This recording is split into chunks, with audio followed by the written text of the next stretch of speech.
V.Q Assemble guides you with a light to mount the next component. If the user tries to grab the wrong component, he will be visually and acoustically informed of the error. The user is instructed exactly how and where to assemble the component.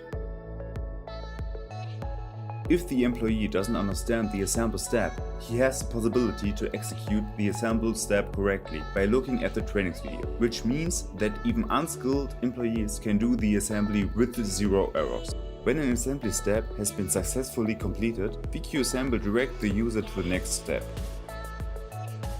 When V.Q Assemble detects an error, a red light appears on the component. In this case, the screw is not completely screwed in. On the monitor, the user can see the error with the error description.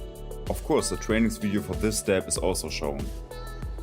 After the error is corrected, this assembly step is completed.